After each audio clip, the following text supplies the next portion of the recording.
اتل ما أوحي إليك من الكتاب وأقم الصلاة إن الصلاة تنهى عن الفحشاء والمنكر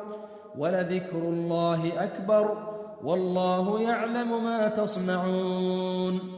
ولا تجادلوا أهل الكتاب إلا بالتي هي أحسن إلا الذين ظلموا منهم وقولوا آمنا بالذي أنزل إلينا وأنزل إليكم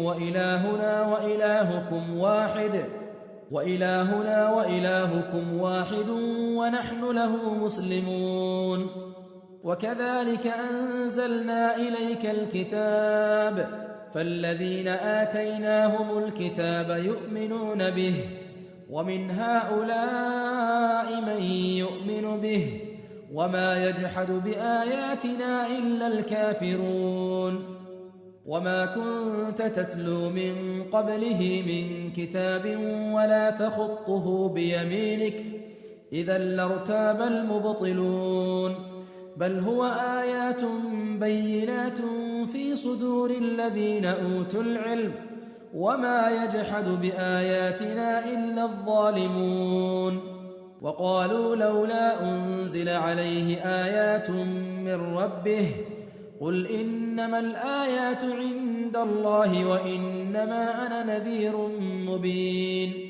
أولم يكفهم أنا أنزلنا عليك الكتاب يتلى عليهم إن في ذلك لرحمة وذكرى لقوم يؤمنون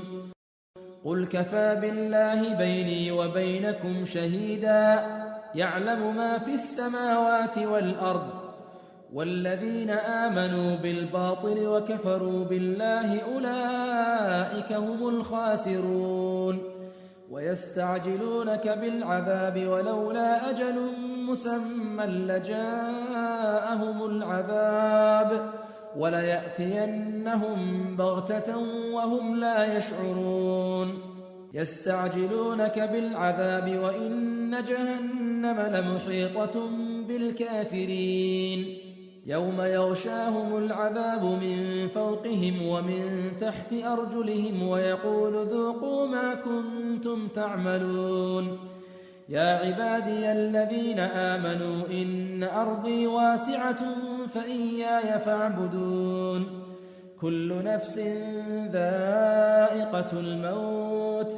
ثم إلينا ترجعون والذين آمنوا وعملوا الصالحات لنبوئنهم من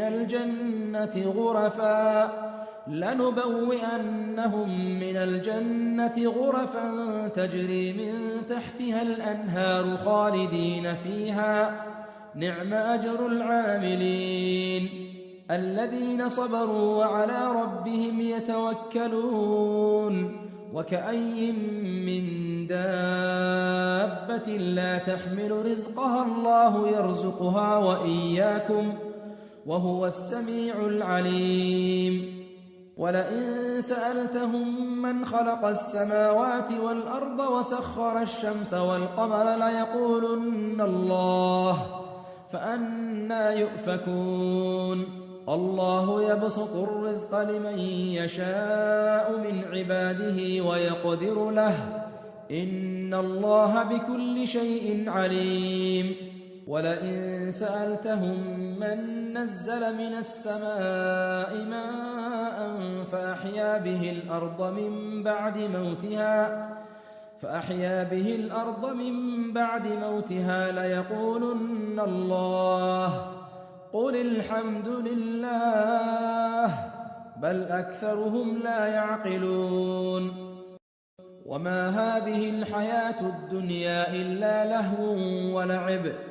وإن الدار الآخرة لهي الحيوان لو كانوا يعلمون فإذا ركبوا في الفلك دعوا الله مخلصين له الدين فلما نجاهم إلى البر إذا هم يشركون ليكفروا بما آتيناهم وليتمتعوا فسوف يعلمون أولم يروا أنا جعلنا حرما آمنا ويتخطف الناس من حولهم أفبالباطل يؤمنون وبنعمة الله يكفرون ومن أظلم ممن افترى على الله كذبا أو كذب بالحق لما جاءه أليس في جهنم مثوى للكافرين والذين جاهدوا فينا لنهدينهم سبلنا وإن الله لمع المحسنين. بسم الله الرحمن الرحيم. ألف لام ميم. غلبت الروم في أدنى الأرض وهم من بعد غلبهم سيغلبون في بضع سنين لله الأمر من قبل ومن بعد ويومئذ يفرح المؤمنون بنصر الله ينصر من يشاء وهو العزيز الرحيم. وعد الله لا يخلف الله وعده ولكن أكثر الناس لا يعلمون ظاهرا من الحياة الدنيا وهم عن الآخرة هم غافلون. أولم يتفكروا في أنفسهم ما خلق الله السماوات والأرض وما بينهما إلا بالحق وأجل مسمى وإن كثيرا من الناس بلقاء ربهم لكافرون. أولم يسيروا في الأرض فينظروا كيف كان عاقبة الذين من قبلهم كانوا أشد منهم قوة وأثاروا الأرض وعمروها أكثر مما عمروها وجاءتهم رسلهم بالبينات فما كان الله ليظلمهم ولكن كانوا أنفسهم يظلمون. ثم كان عاقبة الذين أساءوا السوء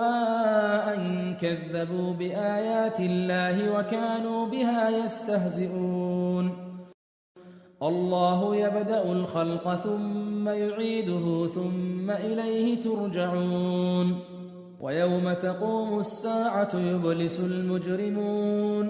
ولم يكن لهم من شركائهم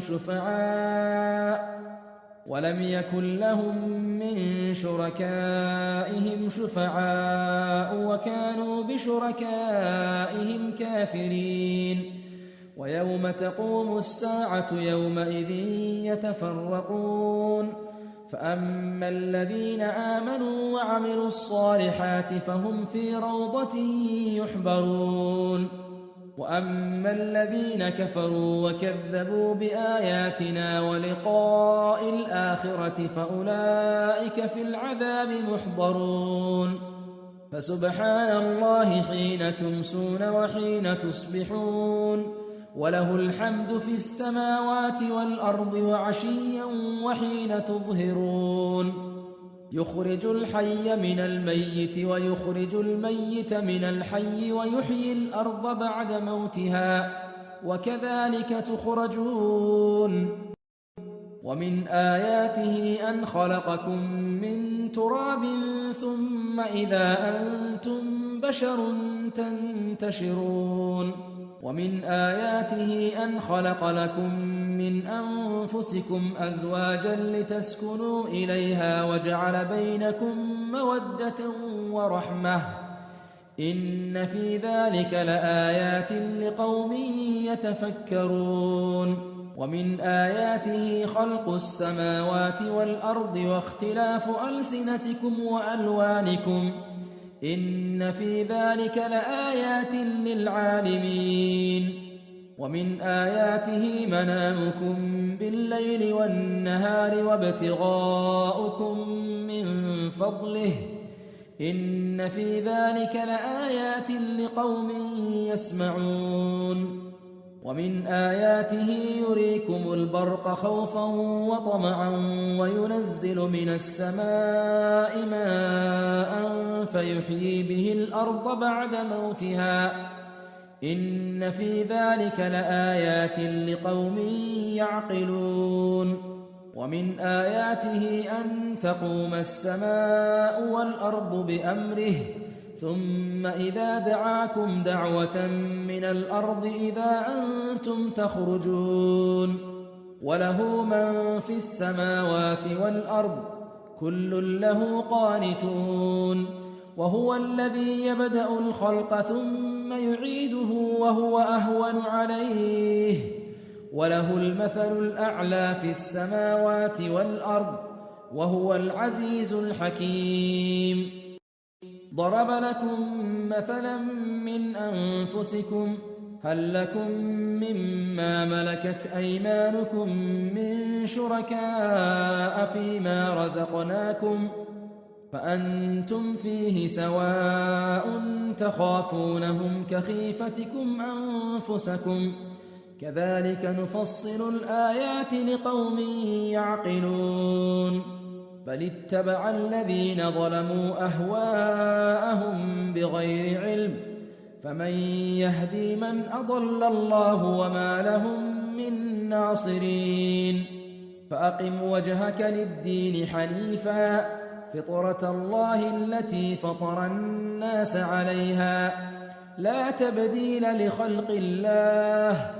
ذلك الدين القيم ولكن أكثر الناس لا يعلمون منيبين إليه واتقوه وأقيموا الصلاة ولا تكونوا من المشركين من الذين فرقوا دينهم وكانوا شيعا كل حزب بما لديهم فرحون وإذا مس الناس ضر دعوا ربهم منيبين إليه ثم إذا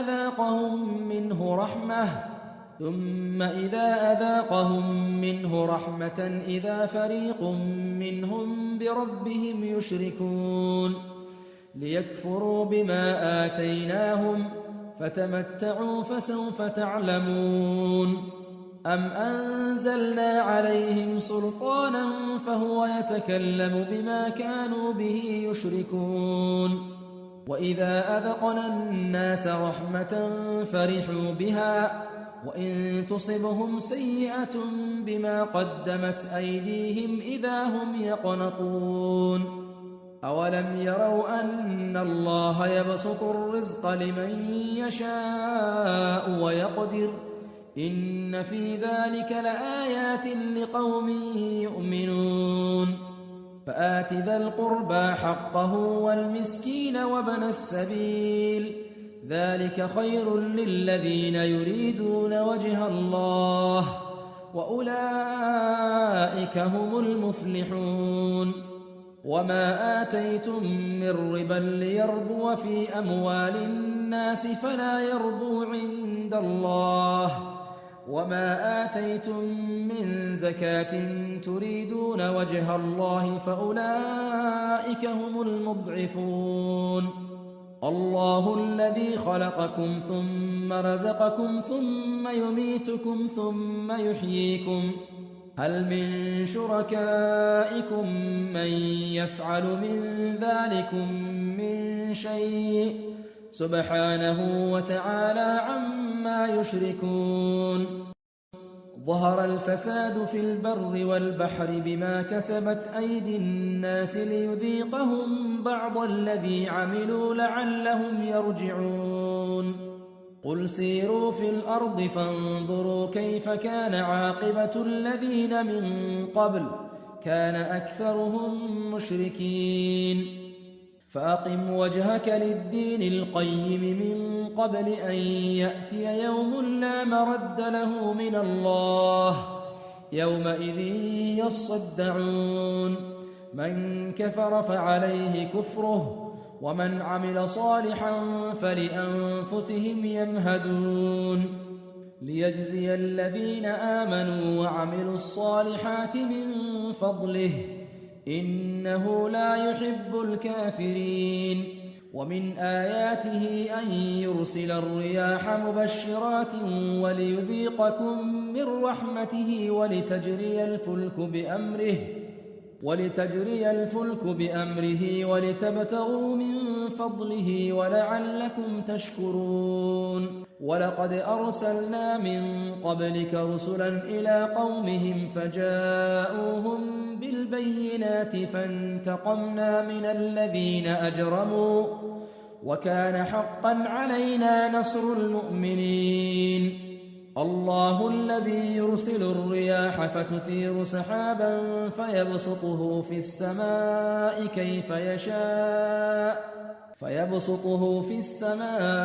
كيف يشاء ويجعله كسفا فترى الودق يخرج من خلاله فإذا أصاب به من يشاء من عباده إذا هم يستبشرون وإن كانوا من قبل أن ينزل عليهم من قبله لمبلسين فانظر إلى آثار رحمة الله كيف يحيي الأرض بعد موتها إن ذلك لمحيي الموتى وهو على كل شيء قدير ولئن أرسلنا ريحا فرأوه مصفرا لظلوا من بعده يكفرون فإنك لا تسمع الموتى ولا تسمع الصم الدعاء إذا ولوا مدبرين وما أنت بهاد العمي عن ضلالتهم إن تسمع إلا من يؤمن بآياتنا فهم مسلمون الله الذي خلقكم من ضعف ثم جعل من بعد ضعف قوة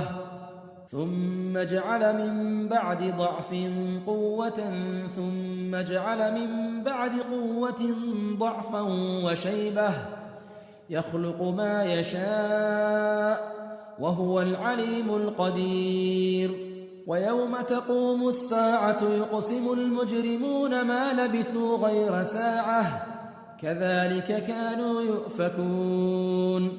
وقال الذين أوتوا العلم والإيمان لقد لبثتم في كتاب الله إلى يوم البعث فهذا يوم البعث ولكنكم كنتم لا تعلمون فيومئذ لا ينفع الذين ظلموا معذرتهم ولا هم يستعتبون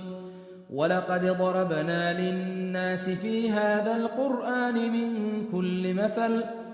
ولئن جئتهم بآية ليقولن الذين كفروا إن أنتم إلا مبطلون كذلك يطبع الله على قلوب الذين لا يعلمون فاصبر إن وعد الله حق ولا يستخفنك الذين لا يوقنون بسم الله الرحمن الرحيم ألف لام ميم تلك آيات الكتاب الحكيم هدى ورحمة للمحسنين الذين يقيمون الصلاة ويؤتون الزكاة وهم بالآخرة هم يوقنون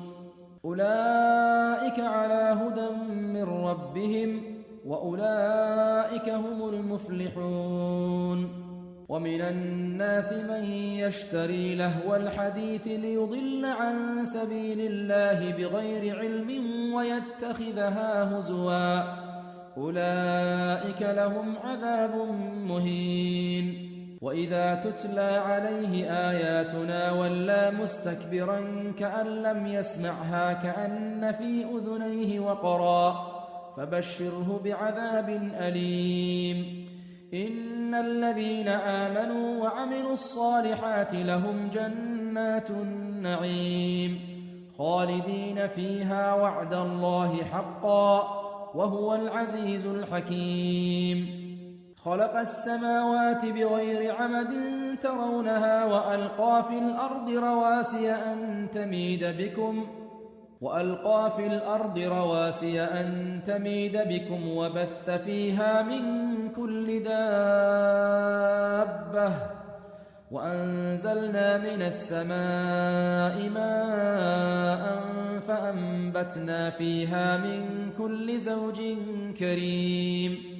هذا خلق الله فأروني ماذا خلق الذين من دونه بل الظالمون في ضلال مبين ولقد آتينا لقمان الحكمة أن اشكر لله ومن يشكر فإنما يشكر لنفسه ومن كفر فإن الله غني حميد وإذ قال لقمان لابنه وهو يعظه يا بني لا تشرك بالله إن الشرك لظلم عظيم ووصينا الإنسان بوالديه حملته أمه وهنا على وهن وفصاله في عامين أن اشكر لي ولوالديك إلي المصير وإن جاهداك على أن تشرك بي ما ليس لك به علم فلا تطعهما وصاحبهما في الدنيا معروفا واتبع سبيل من أناب إلي ثم إلي مرجعكم فأنبئكم بما كنتم تعملون يا بني إنها إن تك مثقال حبة من خردل فتكن في صخرة أو في السماوات أو في الأرض يأت بها الله إن الله لطيف خبير يا بني أقم الصلاة وأمر بالمعروف وانه عن المنكر واصبر على ما أصابك إن ذلك من عزم الأمور ولا تصعر خدك للناس ولا تمش في الأرض مرحا إن الله لا يحب كل مختال فخور واقصد في مشيك واغضض من صوتك إن أنكر الأصوات لصوت الحمير ألم تروا أن الله سخر لكم ما في السماوات وما في الأرض وأسبغ عليكم نعمه ظاهرة وباطنة ومن الناس من يجادل في الله بغير علم ولا هدى ولا كتاب منير وإذا قيل لهم اتبعوا ما أنزل الله قالوا بل نتبع ما وجدنا عليه آباءنا أولو كان الشيطان يدعوهم إلى عذاب السعير ومن يسلم وجهه إلى الله وهو محسن فقد استمسك بالعروة الوثقى وإلى الله عاقبة الأمور ومن كفر فلا يحزنك كفره إلينا مرجعهم فننبئهم بما عملوا إن الله عليم بذات الصدور نمتعهم قليلا ثم نضطرهم إلى عذاب غليظ ولئن سألتهم من خلق السماوات والأرض ليقولن الله قل الحمد لله بل أكثرهم لا يعلمون لله ما في السماوات والأرض إن الله هو الغني الحميد ولو أن ما في الأرض من شجرة أقلام والبحر يمده من بعده سبعة أبحر ما نفدت كلمات الله إن الله عزيز حكيم ما خلقكم ولا بعثكم إلا كنفس واحدة إن الله سميع بصير ألم تر أن الله يولج الليل في النهار ويولج النهار في الليل وسخر الشمس والقمر كل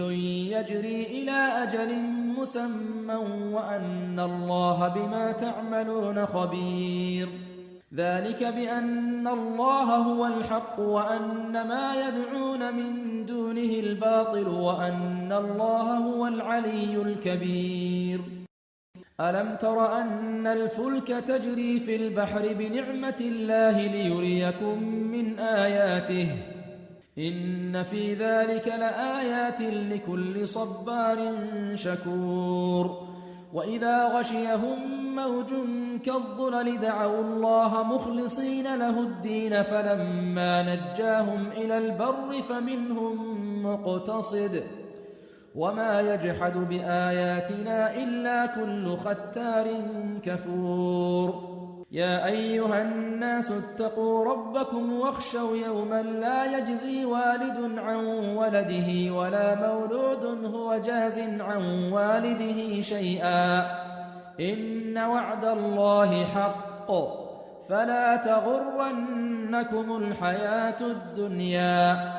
فلا تغرنكم الحياة الدنيا ولا يغرنكم بالله الغرور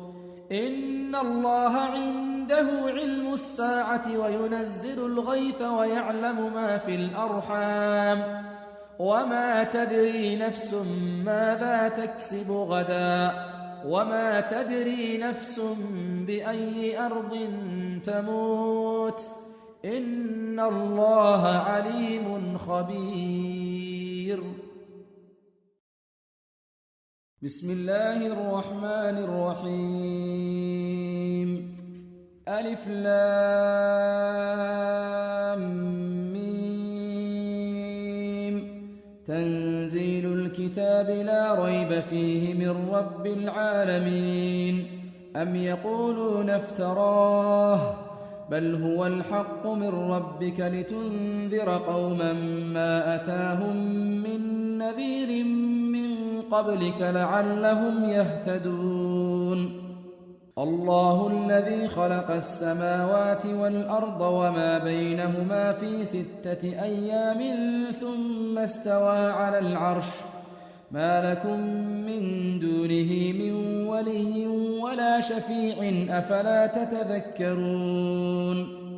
يدبر الأمر من السماء إلى الأرض ثم يعرج إليه في يوم كان مقداره 1000 سنة مما تعدون ذلك عالم الغيب والشهادة العزيز الرحيم الذي أحسن كل شيء خلقه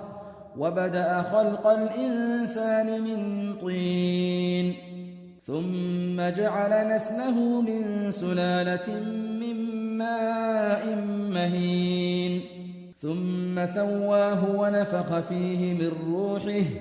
وجعل لكم السمع والأبصار والأفئدة قليلا ما تشكرون وقالوا أئذا ضللنا في الأرض أئنا لفي خلق جديد بل هم بلقاء ربهم كافرون قل يتوفاكم ملك الموت الذي وكل بكم ثم إلى ربكم ترجعون ولو ترى إذ المجرمون ناكسوا رؤوسهم عند ربهم ربنا أبصرنا وسمعنا فارجعنا نعمل صالحا إنا موقنون ولو شئنا لآتينا كل نفس هداها ولكن حق القول مني لأملأن جهنم من الجنة والناس أجمعين فذوقوا بما نسيتم لقاء يومكم هذا إنا نسيناكم وذوقوا عذاب الخلد بما كنتم تعملون إنما يؤمن بآياتنا الذين إذا ذكروا بها خروا سجدا وسبحوا بحمد ربهم وهم لا يستكبرون تتجافى جنوبهم عن المضاجع يدعون ربهم خوفا وطمعا ومما رزقناهم ينفقون فلا تعلم نفس ما أخفي لهم من قرة أعين فلا تعلم نفس ما أخفي لهم من قرة أعين جزاء بما كانوا يعملون أفمن كان مؤمنا كمن كان فاسقا لا يستوون أما الذين آمنوا وعملوا الصالحات فلهم جنات المأوى نزلا بما كانوا يعملون وأما الذين فسقوا فمأواهم النار كلما أرادوا أن يخرجوا منها أعيدوا فيها وقيل لهم ذوقوا عذاب النار الذي كنتم به تكذبون ولنذيقنهم من العذاب الأدنى دون العذاب الأكبر لعلهم يرجعون ومن أظلم ممن ذكر بآيات ربه ثم أعرض عنها إنا من المجرمين منتقمون ولقد آتينا موسى الكتاب فلا تكن في مرية من لقائه وجعلناه هدى لبني إسرائيل وجعلنا منهم أئمة يهدون بأمرنا لما صبروا وكانوا بآياتنا يوقنون إن ربك هو يفصل بينهم يوم القيامة فيما كانوا فيه يختلفون أولم يهد لهم كم أهلكنا من قبلهم من القرون يمشون في مساكنهم إن في ذلك لآيات أفلا يسمعون أولم يروا أنا نسوق الماء إلى الأرض الجرز فنخرج به زرعا تأكل منه أنعامهم وأنفسهم أفلا يبصرون ويقولون متى هذا الفتح إن كنتم صادقين قل يوم الفتح لا ينفع الذين كفروا إيمانهم ولا هم ينظرون فأعرض عنهم وانتظر إنهم منتظرون بسم الله الرحمن الرحيم يا أيها النبي اتق الله ولا تطع الكافرين والمنافقين إن الله كان عليما حكيما واتبع ما يوحى إليك من ربك إن الله كان بما تعملون خبيرا وتوكل على الله وكفى بالله وكيلا ما جعل الله لرجل من قلبين في جوفه وما جعل أزواجكم اللائي تظاهرون منهن أمهاتكم وما جعل أدعياءكم أبناءكم ذلكم قولكم بأفواهكم والله يقول الحق وهو يهدي السبيل ادعوهم لآبائهم هو أقسط عند الله فإن لم تعلموا آباءهم فإخوانكم في الدين ومواليكم وليس عليكم جناح فيما أخطأتم به ولكن ما تعمدت قلوبكم وكان الله غفورا رحيما النبي أولى بالمؤمنين من أنفسهم وأزواجه أمهاتهم وأولو الأرحام بعضهم أولى ببعض في كتاب الله من المؤمنين والمهاجرين إلا أن تفعلوا إلى أوليائكم معروفا كان ذلك في الكتاب مسطورا وإذ أخذنا من النبيين ميثاقهم ومنك ومن نوح وإبراهيم وموسى وعيسى بن مريم وأخذنا منهم ميثاقا غليظا ليسأل الصادقين عن صدقهم وأعد للكافرين عذابا أليما. يا أيها الذين آمنوا اذكروا نعمة الله عليكم إذ جاءتكم جنود فأرسلنا عليهم ريحا وجنودا لم تروها وكان الله بما تعملون بصيرا. إذ جاءوكم من فوقكم ومن أسفل منكم وإذ زاغت الأبصار وبلغت القلوب الحناجر وتظنون بالله الظنونا. هنالك ابتلي المؤمنون وزلزلوا زلزالا شديدا. وإذ يقول المنافقون والذين في قلوبهم مرض ما وعدنا الله ورسوله إلا غرورا. وإذ قالت طائفة منهم يا أهل يثرب لا مقام لكم فارجعوا ويستأذن فريق منهم النبي يقولون إن بيوتنا عورة وما هي بعورة إن يريدون إلا فرارا. ولو دخلت عليهم من أقطارها ثم سئلوا الفتنة لآتوها وما تلبثوا بها إلا يسيرا. ولقد كانوا عاهدوا الله من قبل لا يولون الأدبار وكان عهد الله مسؤولا. قل لن ينفعكم الفرار إن فررتم من الموت أو القتل وإذا لا تمتعون إلا قليلا. قل من ذا الذي يعصمكم من الله إن أراد بكم سوءا أو أراد بكم رحمة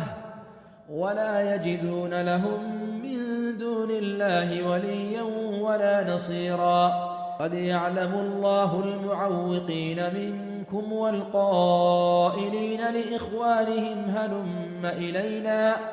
ولا يأتون البأس إلا قليلا.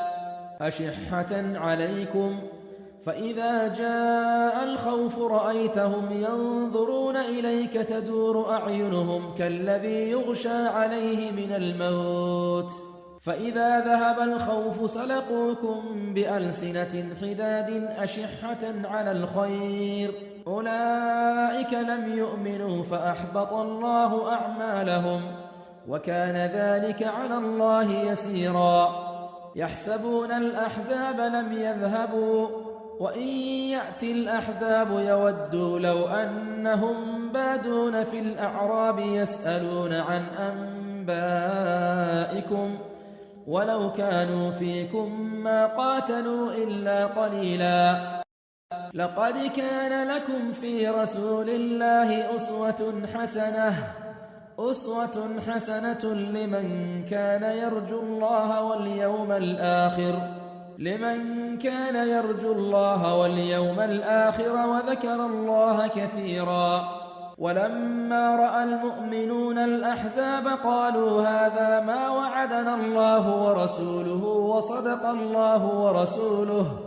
وما زادهم إلا إيمانا وتسليما.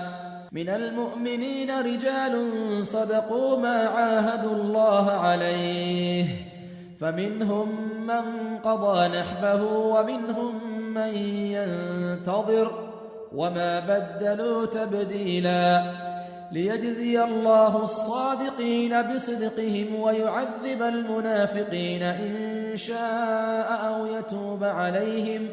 إن الله كان غفورا رحيما.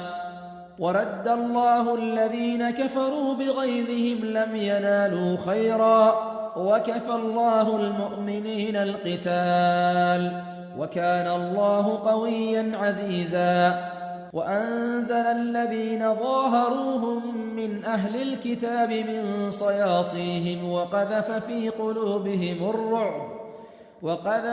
قلوبهم الرعب فريقا تقتلون وتأسرون فريقا. وأورثكم أرضهم وديارهم وأموالهم وأرضا لم تطئوها وكان الله على كل شيء قديرا.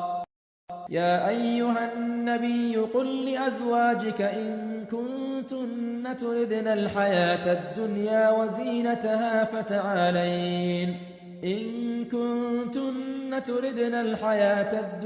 وزينتها فتعالين أمتعكن وأسرحكن سراحا جميلا وإن كنتن تردن الله ورسوله